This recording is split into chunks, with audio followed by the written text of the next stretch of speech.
ओम नमः शिवाय। सभी भारतवासियों को मेरा नमस्कार। जैसा कि अब मैंने पूर्व वीडियो में आपको ये बताया था, उस पर विस्तार से प्रकाश डाला था कि तृतीय विश्व युद्ध की प्रक्रिया चालू हो चुकी है। अब वो धीमे धीमे आगे बढ़ रही है। पिछले 2-3 दिनों में चाइना ने LAC पर अपने विमानों द्वारा काफ़ी नीची उड़ानें भर के भारत को डराने की कोशिश की है।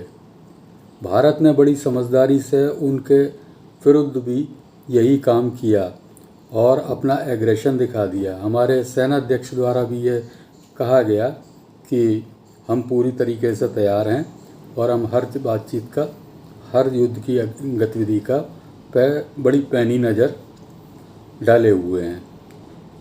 अब प्रश्न ये होता है कि चाइना क्या इससे आगे बढ़ेगा।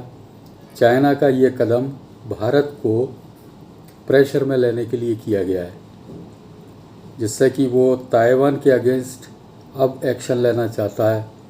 तो जब वो उधर एक्शन लेगा, या सारी फोर्स वगैरह जो भी उधर लगाएगा, उसका ध्यान उधर कंटेंट होगा। तब तक के लिए भारत थोड़ा दबा रहे। एक यहाँ पर वो दबाव बनाना चाहता है, दबाव क्रिएट करना चाहता है। भारत को युद्ध में जाने से पहले कुछ सावधानियाँ जो बाहरी हैं वो तो हमारी फोर्सेस निपट ही लेंगी, जैसे मिलिट्री है, वायुसेना है, और पूरी तैयारी है कि परमाणु पनडुब्बियाँ जो हैं वो पूरा चाइना को चीन सागर में घेरे हुए हैं और उनकी क्षमता कहीं ज़्यादा है इनसे। भारत की नेवी की क्षमता विश्व में दूसरे नंबर पर है। अमेरिका के बाद इन्हीं का नंबर आता है।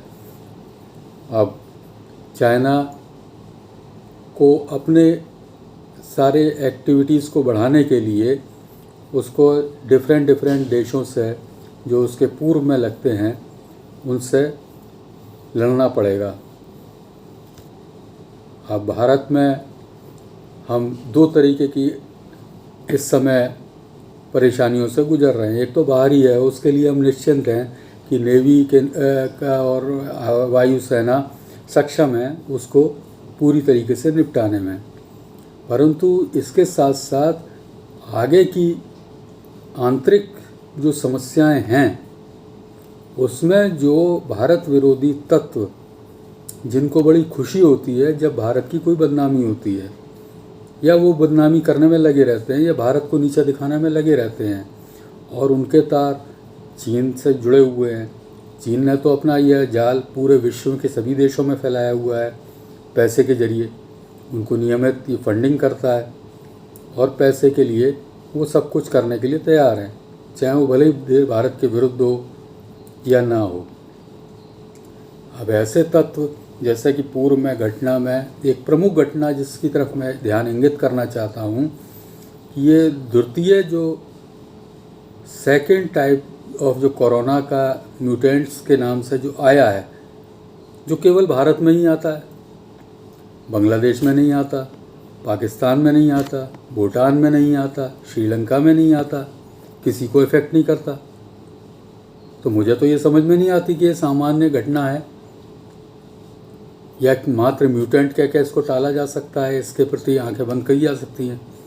भारत की सभी एजेंसियां इस पर अपना नज़र गड़ाए हुए हैं और वो ये समझने के लिए आगे बढ़ रही हैं, या शोध में लगी हुई हैं कि ये घटना अचानक कैसे हुई, इनके स्रोत क्या हैं, इनके पीछे कौन व्यक्ति हैं।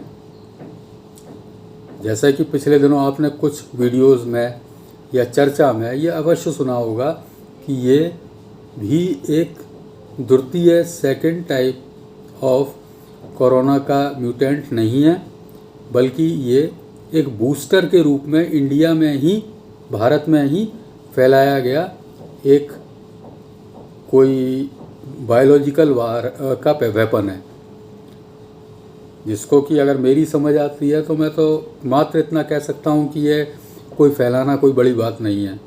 भारत में ही ऐसे लोग हैं, चीन को यहाँ आने की ज़रूरत नहीं है, जिनको पैसा दो ये काम करवा लो। उन्होंने बड़े बड़े शहरों को चुना जैसे बम्बई है, लखनऊ है, आपका दिल्ली है, ऐसे प्रमुख शहरों को वो शहरों को चुना।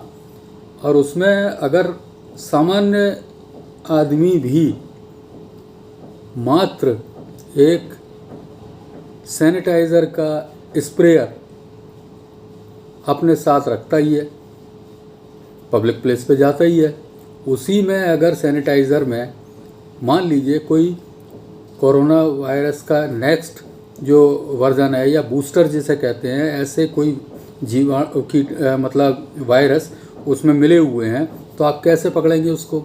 वो जा रहा है, उसने रेलवे स्टेशन, आपके हवाई अड्डे, वहाँ पे स्प्रे कर रहा है, लोग सामान्य समझ रहे हैं, ऐसा करता हुआ निकल जाता है। इसीलिए ये सेकंड वायरस में आप ये जो द्वितीय स्टेज का जो वायरस कहा जा रहा है, उसमें आप कहेंगे ये तेज़ी से शहरों में फैला, और इतना तेज़ इसका फैलना था कि देखते देखते वो सारी जो लैब्स में आराम से टेस्ट हो रहे थे वो बुरी तरीके से भर गई। टेस्टिंग में लोग लाइन लगाने लगे, बहुत से मतलब सरकार के जो मेडिकल की सुविधाओं के जो उन्होंने सारे केंद्र खोले हुए थे वो कम पड़ने लगे, ऑक्सीजन की एकदम कमी हो गई हर जगह, क्योंकि वो पहले से तो बना के रखी नहीं जाती है, जितने रूटीन में पेशेंट आते जाते हैं उस हिसाब से बनती है, लेकिन जब अगर मान लीजिए 4-5 गुना हो जाए तो उसको कैसे मेंटेन किया जाएगा? तो इनने आघात पहुंचाया, और आघात पहुंचाने में कोई चीन से तो लोग आए नहीं होंगे, यहीं के लोग होंगे। इस पर विशेष नज़र रखनी चाहिए। ऐसे तत्वों को पकड़ने के लिए एक विशेष अभियान अंदर ही अंदर चलना चाहिए देश में। हम लोगों की सामान्य गतिविधि के अतिरिक्त अगर कोई संदिग्ध एक्टिविटी दिखाई देती है तो उसको सूचित करना चाहिए। ऐसी सावधानी भारत को इस लड़ाई के दौरान बरतनी चाहिए। गुप्तचर संगठन जो भारत के लगे हुए हैं, इन सब में उनकी नज़र में बहुत से ऐसे तत्व होते हैं जो ऐसे विदेशी संस्थाओं से जुड़े हुए हैं जो खतरनाक हैं, ये हैं वो हैं।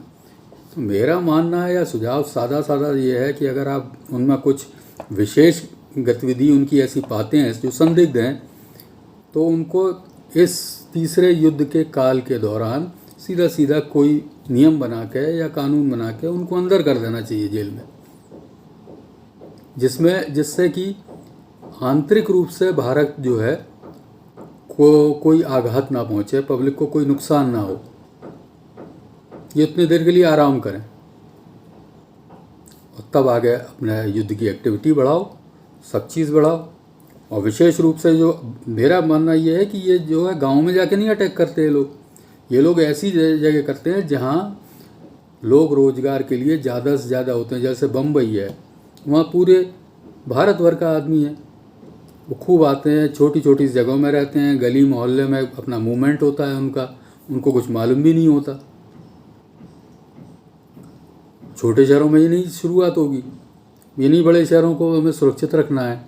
जैसे दिल्ली है, लखनऊ है, बम्बई है, आपका अहमदाबाद है, बंगलौर है, चेन्नई है, इन पे विशेष सावधानी रखनी चाहिए, ऐसा मेरा मानना है। और इसी दौरान आपको एक इंटरेस्टिंग घटना जो बड़ी आपको मज़ेदार लगेगी, वो मैं पाकिस्तान के बारे में बताना चाहता हूँ।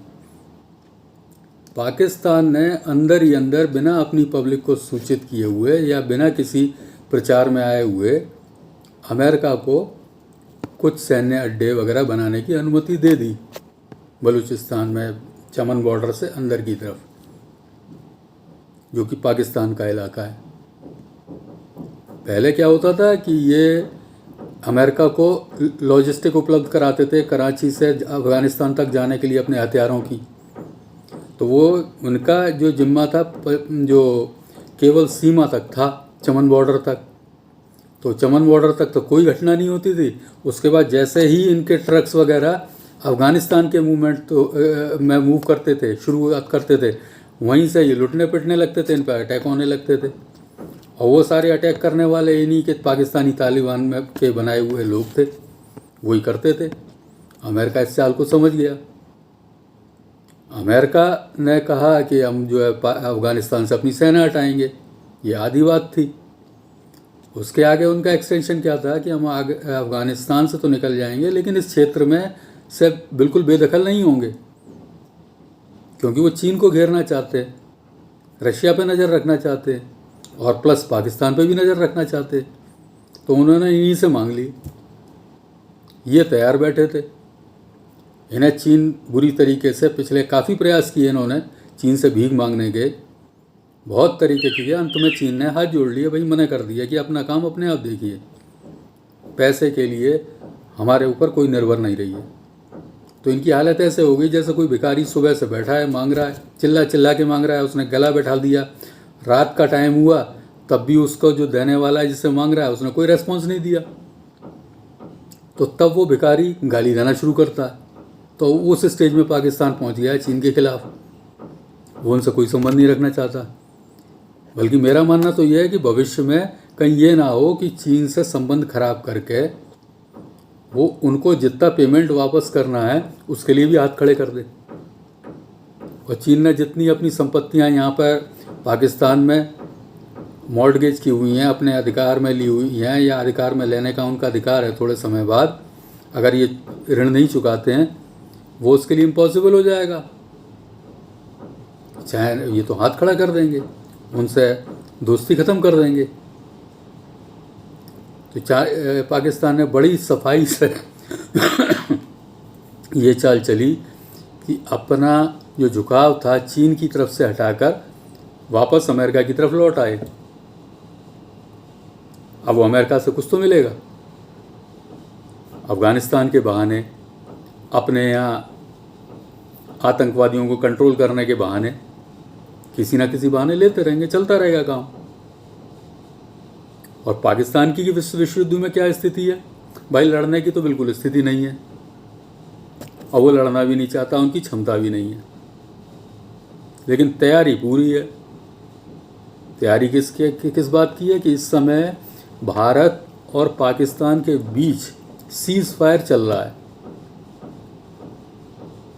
सीज़ फायर में वो बॉर्डर पे तो शांत से बैठा हुआ है, लेकिन पीओके में अपने पूरी तरीके से कब्जे और पूरा डिप्लॉयमेंट और ये सब लगातार चालू है, अनवरत।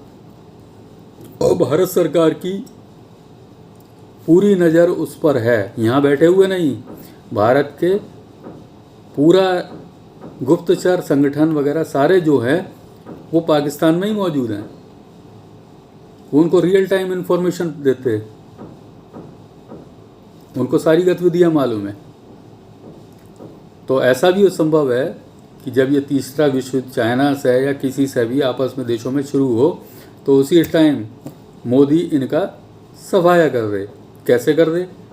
उसका सबसे अचूक तरीका जो मेरी नज़र में है वो ये समझ में आता है कि अटैक करेगा इंडिया सब साथ साथ राजस्थान बॉर्डर से। वो पूरा रेगिस्तानी इलाका है लगा हुआ, और उसी से होकर इनके दो मार्ग गुजरते हैं, एक रेल मार्ग और सड़क मार्ग जो कराची तक जाते हैं। और जितना भी इंपोर्ट होता है कराची पोर्ट से होता है। इनको जो भी सहायता आएगी उधर से आएगी। तो उसको ब्लॉक और कट करने के लिए इंडिया इन पे वो दोनों चीज़ें बंद करेगा। तब इनका देश पूरे विश्व से कट जाएगा। और भारत के एक्शन लेते ही जो विभिन्न प्रकार के आंदोलन उनके प्रदेशों में चल रहे हैं, जैसे बलूचिस्तान का चल रहा है, इधर कराची में भी चल रहा है, सिंध में भी चल रहा है और पख्तूनिस्तान में भी चल रहा है। पख्तूनिस्तान ने किस जो आर्मी उन्होंने बनाई है उसके और बलूचिस्तान में के बीच में दोनों समझौता हो चुका है। पख्तूनों की 60% आबादी बलूचिस्तान की वो पख्तून है और उनने हाथ मिला लिया है। वो एक तरीके से मिलिटेंट ऑर्गेनाइजेशन है, लड़ने के लिए पूरा तैयार है, बस इशारे की देर है कब गरम लोहा हो और वार चलाया जाए।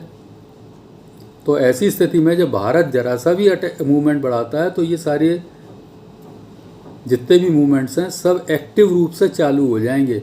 तब पाकिस्तान के पास ये समस्या आएगी कि वो अपने बॉर्डर को सिक्योर करे। पहले तो केवल पाकिस्तान का, इंडिया का बॉर्डर को सिक्योर करना था, अब अफगानिस्तान का भी करना है उसको, ठीक है।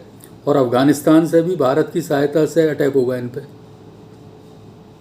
तो ये उधर चक्रबिन्नी बने होंगे, साथ में गृह युद्ध चालू हो जाए तो इनका क्या होगा आप समझ सकते। सफाया होगा, कुछ नहीं बचेगा वहाँ, ऐसा मेरा मानना है। आप भी इस पर विचार कीजिए, सोचिए क्या ऐसा हो सकता है। मुझे मानना है कि विश्व युद्ध एक अवसर है इस कार्य को पूरा करने का, और इसके बाद अमेरिका वहाँ पर मौजूद है, वो अपना जैसा लड़ना चाहेगा अफ़गानिस्तान में लड़ाएगा, जैसा लड़ना चाहेगा पाकिस्तान में लड़ेगा, उसको भी अपना प्रभुत्व इस इलाके में कायम रखना है। इस प्रकार ये आगे का सिनेरियो बनता है। और उधर चीन, उसके जितने चारों तरफ देश हैं जिनके बॉर्डर चीन से लगते हैं वो कम है, दुश्मन ज़्यादा हैं। दुश्मन 23-24 हैं, उनमें ऐसे भी हैं 5-6-7 जिनके बॉर्डर चीन से नहीं लगते लेकिन विवाद है,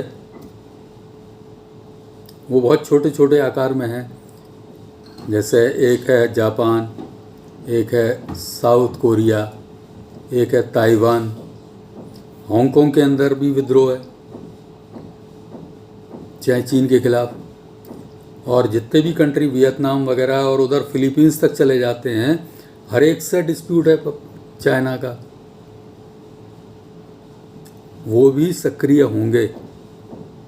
और उनके सक्रिय होने से, क्योंकि चीन की सबसे बड़ी कमी ये है हमारे बॉर्डर पर से जो लगता है उसका, कि वो सारा बॉर्डर हमारा तिब्बत से लगता है, और तिब्बत कोई चीन नहीं है।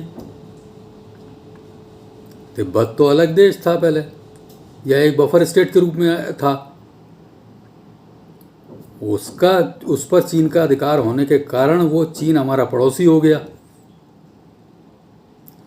लेकिन उसके साथ ऐसा होने के साथ ही लॉजिस्टिक प्रॉब्लम बहुत है, उसको वहाँ से कंट्रोल करना है बीजिंग से, जो करीब 4000 किलोमीटर पड़ता है। तो उसको अपना साजो सामान वगैरह जो भी है, वो जो सीकियांग इनका जो पश्चिम में प्रदेश है जहाँ उइगर मुसलमान हैं, उसको पे कंट्रोल रखने के लिए उन्हें इतना लंबा रास्ता तय करना पड़ता है। और भारत से लड़ने के लिए भी यहाँ पे पूरा बॉर्डर उनका लहासा से लेकर और इधर ये अरुणाचल प्रदेश से लेकर और पूरा ऊपर लद्दाख से ऊपर पूरा इलाके में उन्हें, और उनकी जो मेन सड़क है सप्लाई लाइन, वो लहासा से और भारत की सीमा से थोड़ी थोड़ी दूर पर ही होते हुए गुजरती है, जो उनकी मेन सप्लाई लाइन है। युद्ध में सप्लाई लाइन का भी महत्व होता है, भारत का निशाना वो भी रहेगा। अगर किसी देश की सप्लाई लाइन आप काट देते हो तो आधा युद्ध तो वैसे ही हार जाता है। इसके बाद है कि जो इंडिया की एक यहाँ बनी हुई एक फोर्स है, उसमें ज़्यादातर तिब्बतियंस हैं, वो भी सक्रिय हो जाएंगे तिब्बत की आज़ादी के लिए। तो चीन के लिए आगे का सफ़र बहुत कठिन है, भारत के लिए उतना नहीं। भारत को अपना दिमाग यूज़ करना पड़ेगा, अपना बल सही समय पर, सही जगह पर, सही निशाने से उपयोग करना पड़ेगा, बस इतना ही करना है। बाकी सब ईश्वर हमारे साथ है, सबकी पूरे हौसले बुलंद हैं पूरे भारत देशवासियों के। चीनियों की तरह रोते नहीं हैं आर्मी में सेलेक्ट होने से या ड्यूटी पे जाने से। यहाँ तो कर्म की थ्योरी है और उसके साथ पुनर्जन्म की थ्योरी है। कोई इसलिए भी नहीं डरता कि अगर मर भी जाऊंगा तो क्या अगला जन्म अच्छा मिलेगा।